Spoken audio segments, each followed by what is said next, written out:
March 11, 2011. An earthquake of historic proportions strikes Japan. The massive 8.9 magnitude quake tears its way through houses, businesses, and densely populated neighborhoods. Video captures the scenes of devastation.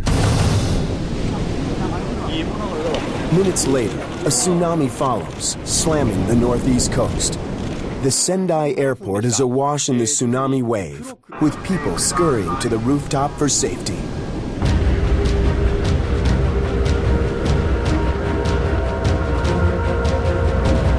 The tsunami races across the Pacific, traveling at 500 miles per hour. Hawaii braces for impact, sending people to higher ground. Though the swell is just 3 feet, there is concern that the tsunami will build when it hits the west coast of the U.S. Residents from Seattle to San Diego are on alert. In Japan, the quake's toll is reported to be thousands dead. It causes little damage in the U.S., but scientists warn that another megaquake is building, at least as powerful and much closer to home. The next tsunami to hit the shores of Japan may begin with a megaquake right off the American coast. It's gonna blow people's minds.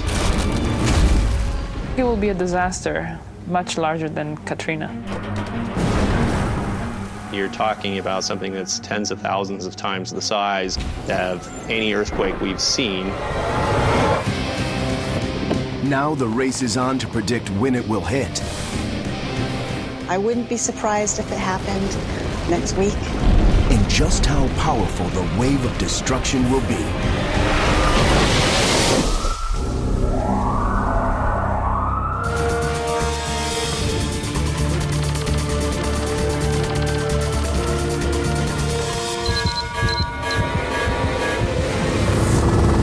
The Japanese earthquake is the largest ever recorded in Japan. But over the past decade, equally devastating quakes have struck around the globe. Megaquakes are among the most powerful forces of nature. They rival the destructive energy packed in an arsenal of atomic bombs. And they strike suddenly, violently, and without warning.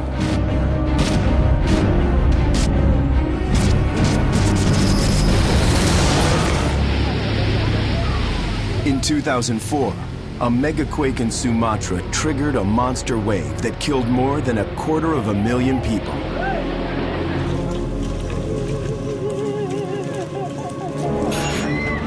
In 2010, another strike, this time in Chile. This megaquake had the power of thousands of nuclear bombs. It sped up the Earth's rotation, shortened the day by a microsecond, and moved an entire town 10 feet. Now, many investigators suspect that the U.S. could be next, and that the Pacific Northwest is in the same crosshairs. 3 large cities: Vancouver, British Columbia, Seattle, Washington, and Portland, Oregon, as well as 10 million people, sit right in the danger zone. As far as fatalities, it would be on par with what we saw in World War II. We would expect to have 2, 3, 4 people per 1,000 die.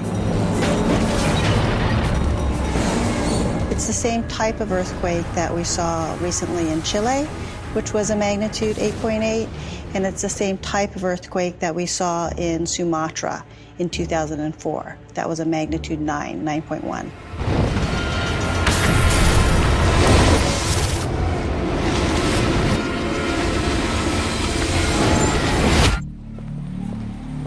Investigators believe the threat of a similar megaquake is real.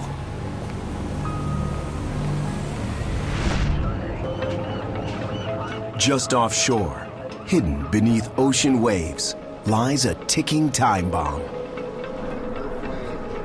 This is the spot where the earthquake's going to come from. It's about 12 to 15 kilometers beneath the seafloor right below us here. Marine geologist Chris Goldfinger gets as close as humanly possible to the place where the Earth will start to rip apart. A mega quake strike zone.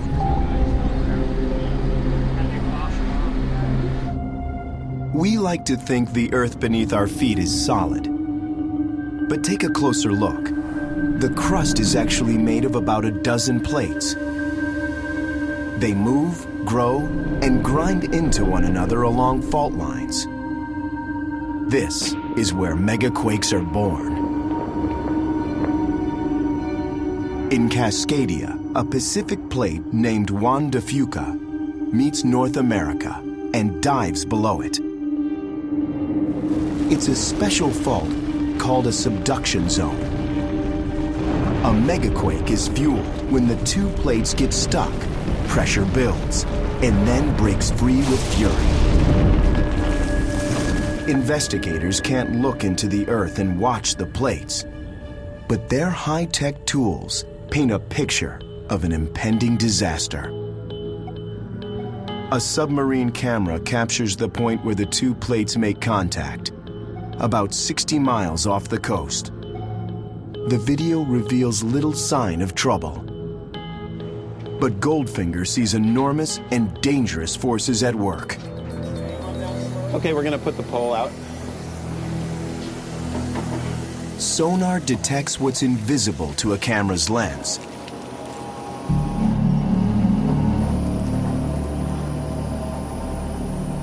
Yeah, okay. About where the 20,000 mark is? Yeah, that'd be perfect. If the fault is harmless, the seabed should appear smooth and undisturbed. This would indicate the plates are slipping past each other unimpeded. If sonar detects mountains, it's a sign the plates are jammed and an earthquake is building. The sonar map is striking.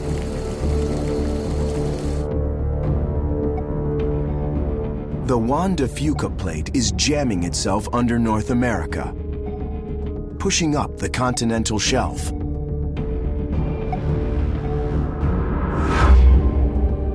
The two plates are not sliding past each other. They are locked in a collision. North America is buckling under pressure from the oceanic plate. And at some point, it will suddenly release in one massive jolt. A subduction earthquake is the largest type of earthquake on Earth, and the reason is that the size of the earthquake is proportional to the surface area that actually moves during the earthquake. That surface area is huge. It is some 600 miles long, from southern Canada to northern California, and at least 30 miles wide, making it as big as Ireland. The surface area is just giant. Very large surface area makes a very large earthquake. The fault is so large, scientists give it a special name: a megathrust. And while they've struck before, none has ever threatened an area as highly developed as Cascadia.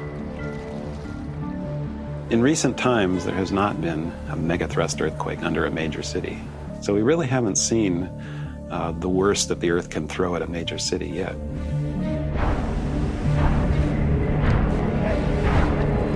Due to the fault's size, the tremendous shaking could last for 5 minutes. A virtual lifetime of terror for those who experience it. One thing that's dramatically different about these big subduction zone earthquakes is that they take a lot longer to rupture because they rupture a large area. The threat is looming, and that poses a terrifying question. When will the megathrust ultimately strike?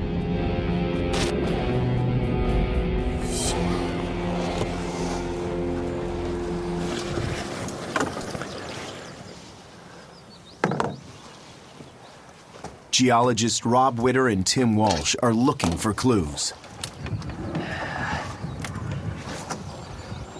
This long dead stand of trees is known as a ghost forest.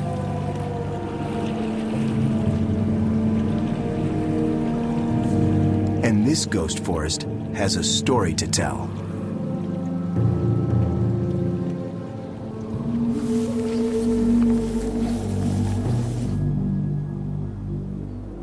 This is a fossil forest, and like the forest behind us here, it was a healthy, vibrant forest full of western red cedar and Sitka spruce. Investigators suspect a mammoth earthquake sank the land. The tide invaded and created a swamp, killing the trees.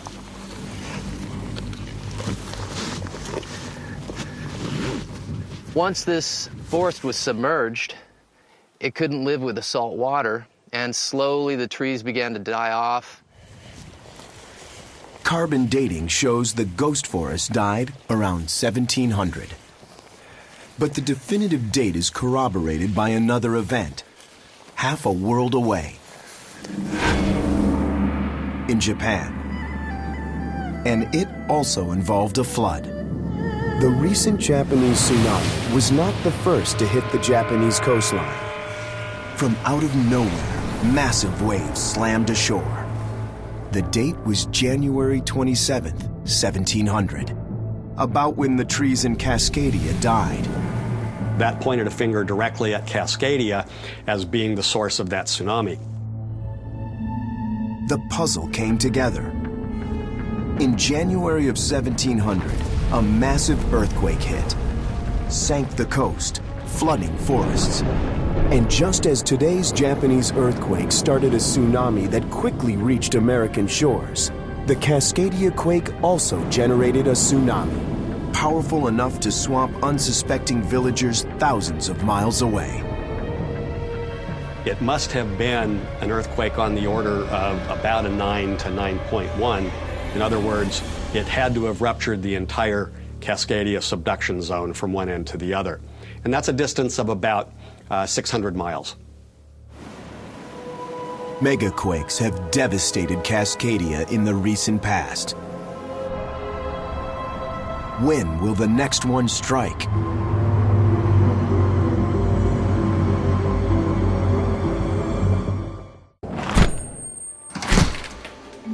In a frozen vault at Oregon State University, Chris Goldfinger is hunting for clues in piles of dirt. They're soil samples he's gathered from deep below the sea floor. Goldfinger suspects they could reveal how often megaquakes strike. He has about 200 cores, and together they tell a story spanning 10,000 years. At least to a geologist who can read the evidence. What you see inside are sediments from the last few thousand years. This is one earthquake that goes from here to here. From subtle shifts in the soil, Goldfinger sees a pattern. The changes mark where an earthquake has triggered a submarine landslide. Carbon dating determines when the quake struck.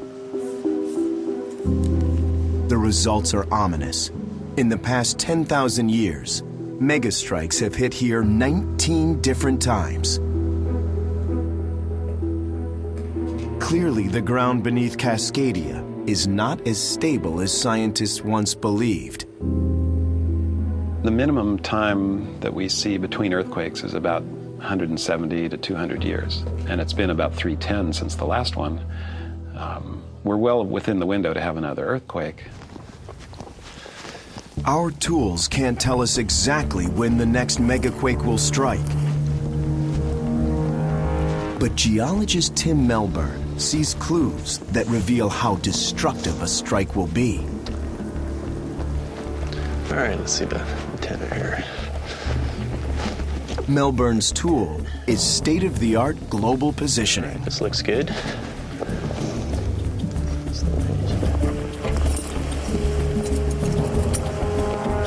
All right, 5 lights on, that's what we like to see.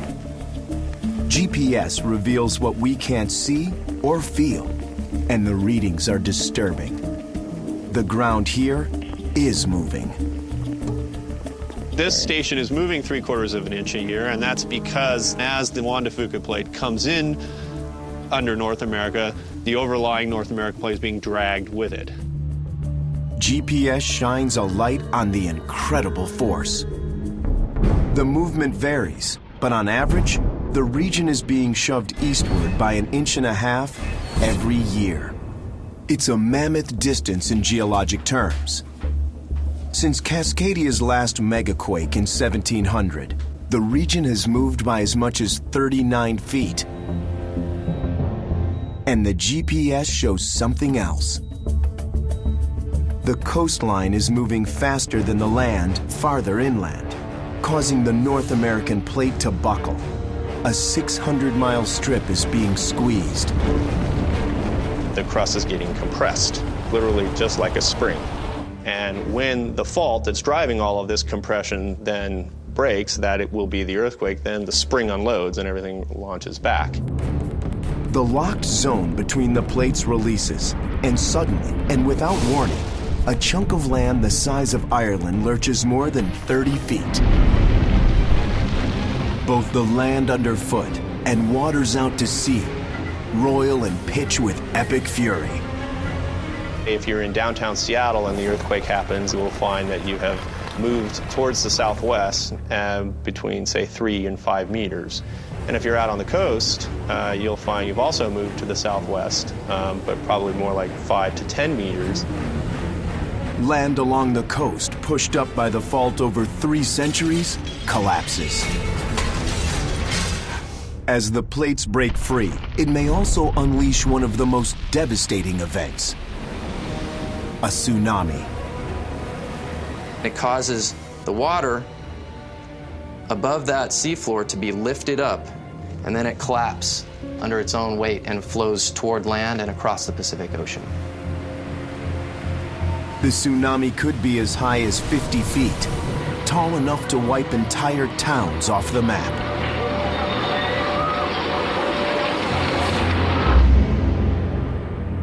The Cascadia fault line is beginning to reveal the titanic forces at play.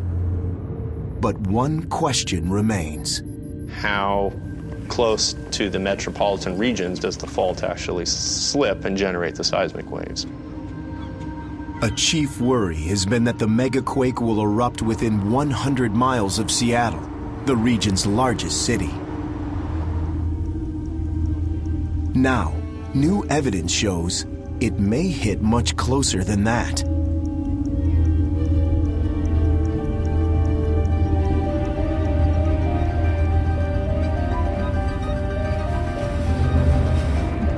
Not far from Seattle, the fault is rumbling.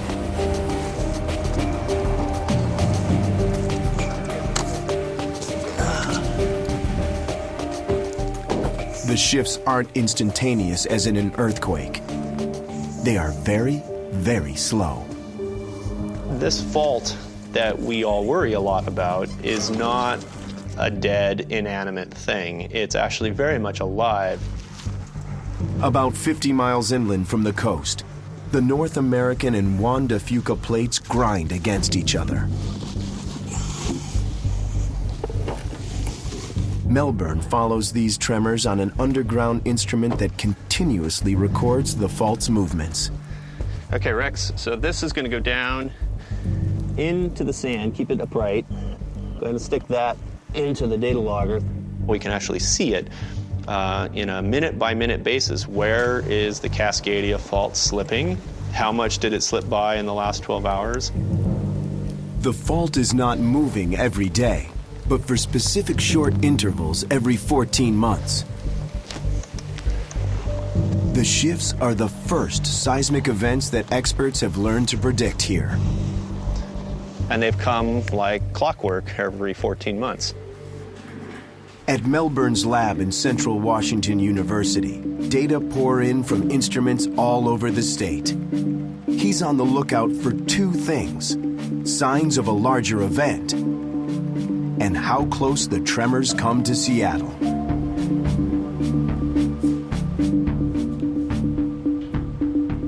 When he and Rex Flake map where the fault is moving, the news is ominous. This one's only 170.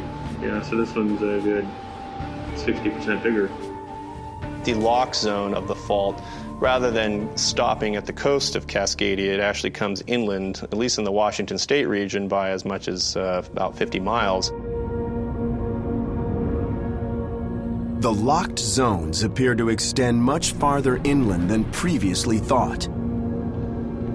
It makes for a much more powerful quake, much closer to where people live. And it could strike much closer to Seattle than anyone ever expected, threatening massive destruction. You're talking about something that's tens of thousands of times the size in terms of energy release of any earthquake we've seen. Seattle must now brace for a catastrophe its builders never anticipated.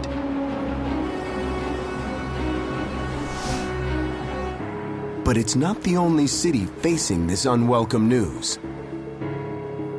In the middle of the continent, in America's heartland, another major quake may be building.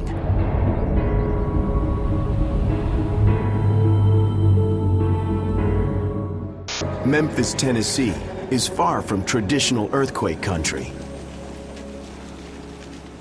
Yet the ground here can move so violently, it can stop the mighty Mississippi River. That's what early settlers were shocked to witness in autumn of 1811.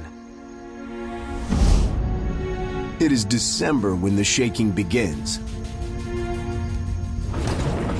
It continues on and off for months. There were 3 to 4 very large earthquakes. And in addition to that, there were thousands of aftershocks. Witness accounts describe tremendous shaking that downs trees and chimneys. Spanning 40,000 square miles, an area the size of Iceland. But at the epicenter, the scenes are apocalyptic.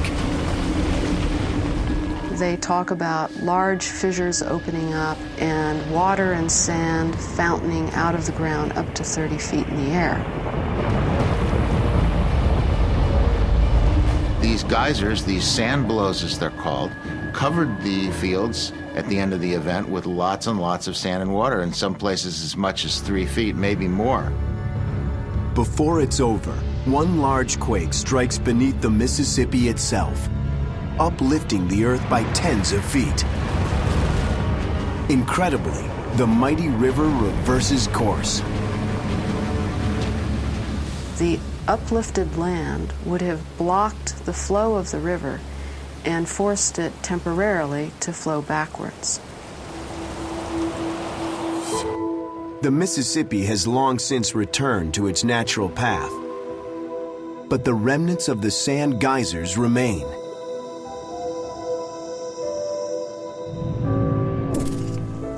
Excavations of those geysers and hunts for hidden fault lines are exposing what happened here and what may await Memphis.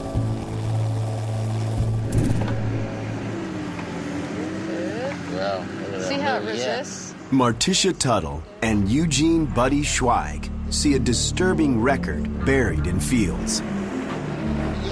The quakes of 1811 and 12 were not flukes. Nice. They were just the latest in a series that stretches over hundreds, if not thousands of years. This is the sand dike where the water and sand shot to the surface. The earthquakes turned the wet, sandy soil into a liquid. The water pressure between the sand grains starts increasing from the shaking until finally the sand grains are pushed apart so they're not touching each other anymore, and the material, instead of being just a layer of sand, starts behaving like a liquid. Oh, yeah. The quakes liquefy soil 20 or so feet underground. The increased pressure inside the liquefied soil forced it to seek an outlet. It erupted.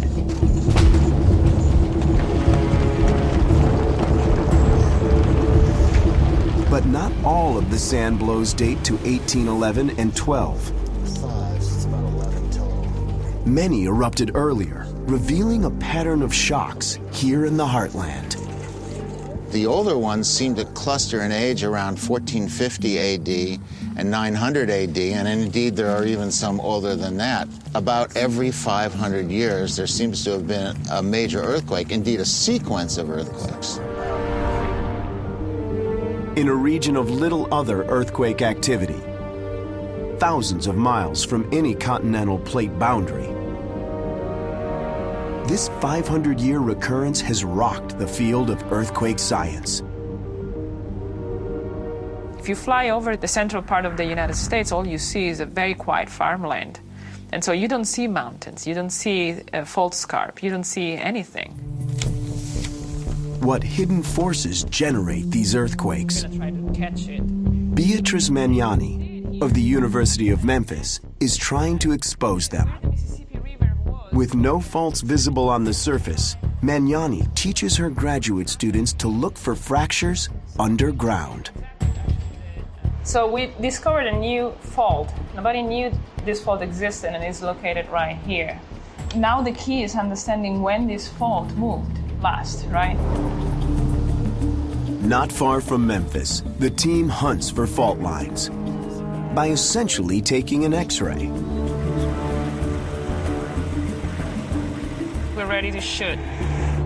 They use seismic waves, the same waves generated by an earthquake.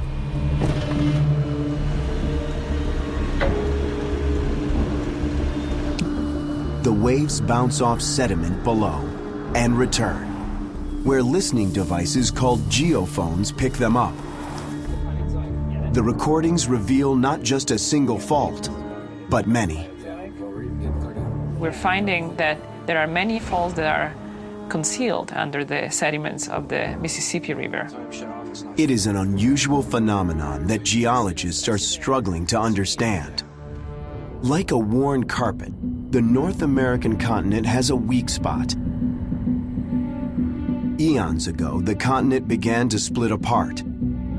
It failed, and the tear never healed completely, leaving a rift.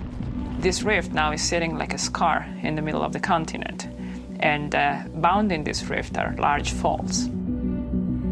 It is believed that these faults are now being reactivated today, 500 million years later. Scientists don't yet know why the faults move and generate earthquakes, but when one goes, it can trigger another close by. That's probably why, instead of having just one earthquake in 1811 and 12, we had multiple events, because there's so many faults breaking this area that after one large one breaks, it has to adjust itself on the other faults. Memphis's builders never realized it, but they erected their city very close to a major fault system.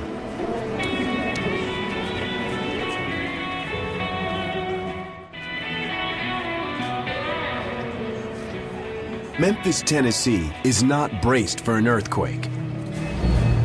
Yet if scientists are right, it may soon face a quake that could lay waste to the city and threaten the people who live there. By some measures, actually, the hazard here is as high as in California. We say that a probability of around a magnitude 6 occurring in the next 50 years is probably something on the order of 80 or 90%. The quakes that struck here in 1811 and 12 were even more powerful and blew sand from beneath over a vast area. These features are so large that you can see them from the air. The sand blows stretch over thousands of square miles. Only large earthquakes can liquefy soil over such a wide area. I think they were very powerful earthquakes. At least one of them was on the order of a magnitude 7.6 or larger.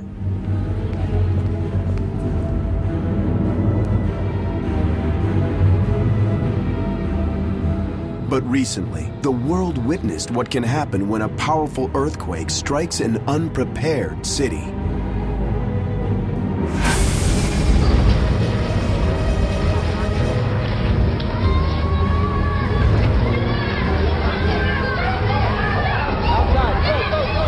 This is Haiti in 2010. A magnitude 7 quake struck the capital, Port-au-Prince. That's less powerful than the 1811 and 12 quakes in the US. But it left Port-au-Prince in complete ruin.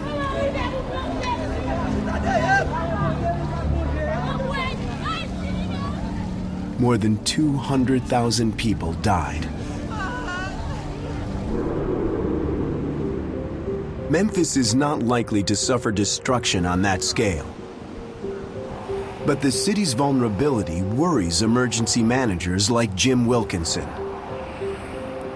We have a seismic event here on the magnitude that we're told that we could have.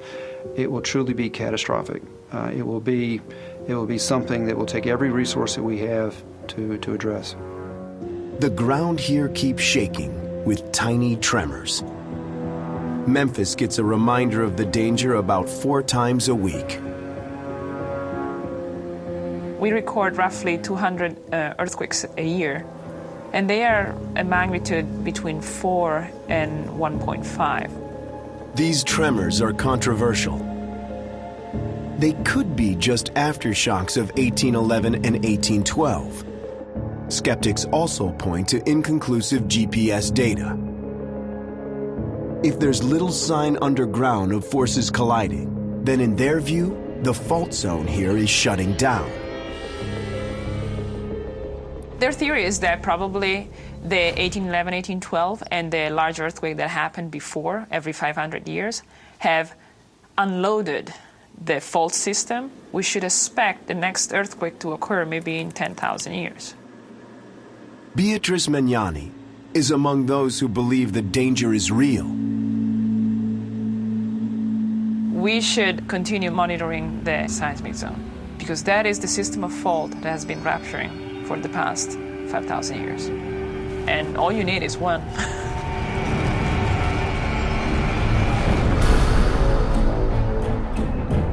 Just outside of Memphis, a hidden fault may be like a spring, ready to release. 2,000 miles to the northwest in Cascadia, there is no debate. The clock here is already ticking. Scientists are trying to determine if its cities will survive a mega-thrust quake. Such a quake here could be the first in history to hit a major American city.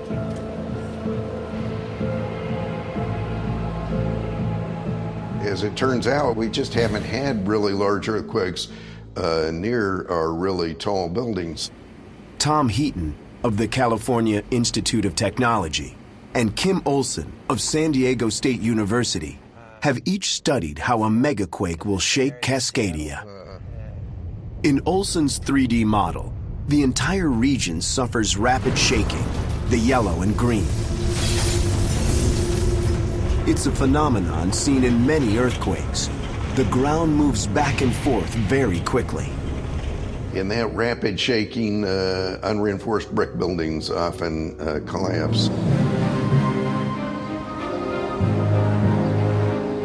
Cascadia's historic districts are filled with unreinforced brick structures.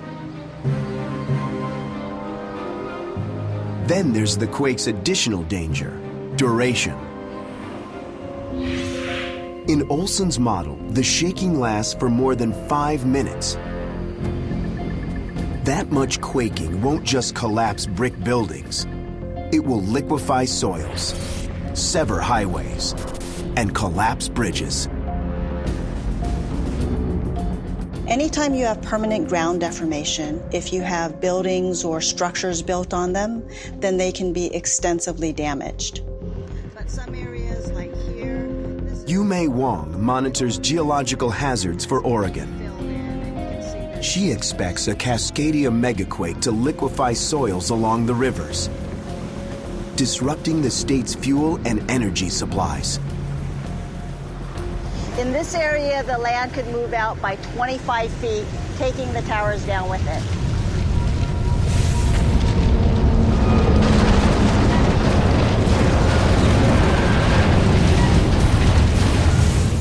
For Heaton and Olson, the gravest worry is how skyscrapers will fare, especially those in the region's largest city, Seattle.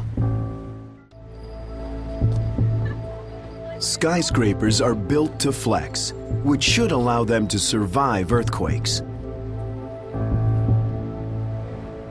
But a Cascadia megaquake won't just bombard Seattle with rapid shaking. It will assault the city with another type of wave. In Olson's model, they are red and blue. A lot of the energy is being transferred to long period waves, and by that I mean like long roller coaster motion waves. These long period waves make the ground undulate, almost like rolling ocean waves. People on the street may not feel endangered, but skyscrapers will start to sway dramatically.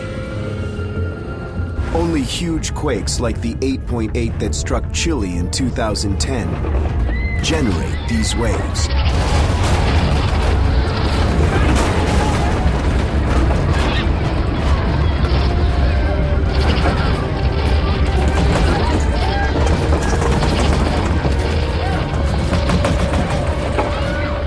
These waves may be especially dangerous in Seattle. That's because the city lies upon deep soil, which traps seismic energy. It amplifies those slow motions of the ground. It makes them larger and it makes them last a longer period of time. The fear is that the swaying could become so dangerous that skyscrapers collapse.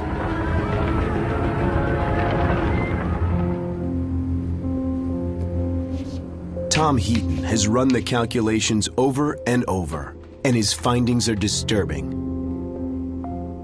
Basically, if the roof of the building is swaying more than about 3 feet relative to the base of the building, you're going to start seeing some permanent damage. It's conceivable that you could see collapse. Heaton estimates that many buildings of 10 or more stories could be in danger. John Hooper concedes that some skyscrapers may collapse, but most will not. The vast majority of buildings, people will be uninjured, be able to get out, etc. Those that might be susceptible to that sort of Cascadia event, there's probably less than 10 on the skyline. Still, thousands live and work in these buildings. They and millions more could soon suffer one of the worst natural disasters ever to strike the U.S. The effect will be widespread, and I think that's a key point. It won't just be Seattle. It could be from Vancouver, British Columbia, all the way down to Northern California. The nightmare scenario. The earthquake strikes on a sunny weekday afternoon in the middle of summer. Many are at work in the high-rises and old brick buildings susceptible to collapse. Thousands more are enjoying the beach.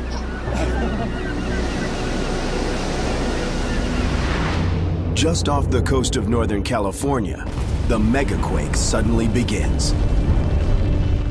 The rupture starts perhaps at one end of the fault and ruptures to the other end, tearing like a zipper. Goes at about 3 kilometers a second on average. As North America jolts upward, it generates the tsunami. At 600 miles an hour, it will take 4 hours to hit Hawaii and 8 hours to swamp Japan. Hopefully most there will reach higher ground. In North America, it isn't the tsunami that arrives first, but the powerful seismic waves, hurtling through the earth at 7,000 miles an hour. There will be no warning. People will know that an earthquake hit when the ground starts to shake. It's going to blow people's minds. It's going to be strong shaking like nobody's ever felt before. Bridges collapse. The ground sinks. In less than 2 minutes, the first waves hit Portland, Oregon.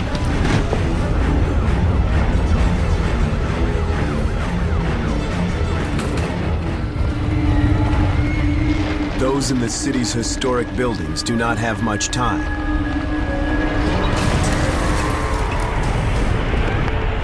Hundreds, if not thousands, could be caught in these old buildings. Less than 30 seconds later, the first waves reach Seattle. The violent shaking is only the beginning for Cascadia's largest city.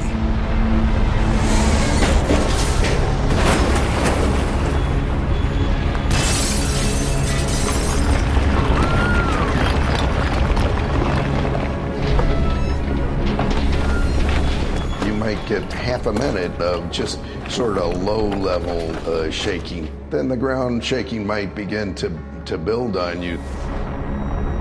The city's deep soil traps the waves and amplifies them.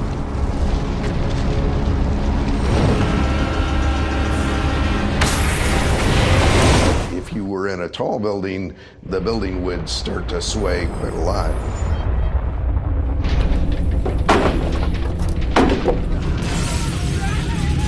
The shaking has gone on for more than 2 long minutes.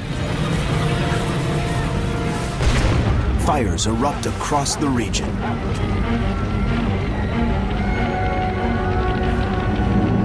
There could be thousands of landslides. 3.5 minutes in, some skyscrapers begin to suffer catastrophic damage.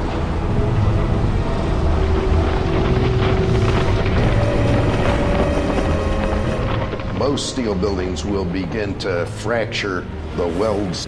In the case of concrete, they'll start to get cracks in the concrete elements. One or more may collapse.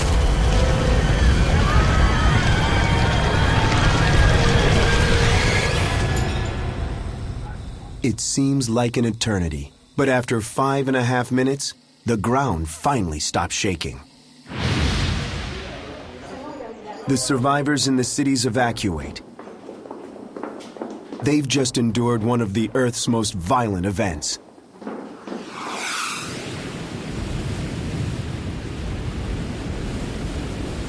But for those on the coast, the worst is yet to come. Get ready to run to high ground. If you're in a low-lying area, you need to get inland. It takes 20 minutes after the shaking stops for the first monster wave to hit Oregon.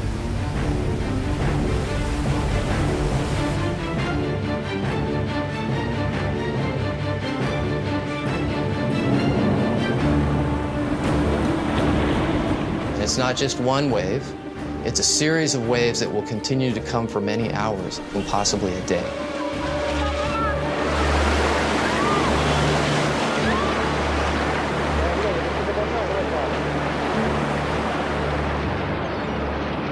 When it ends, 3 major cities are virtually cut off and bleeding. Miles of coastline are wiped from the map. Thousands of buildings are permanently damaged or destroyed. More than 1 million are homeless. In Oregon alone, as many as 5,000 are dead. This is what we think is a low estimate, and that number can go up.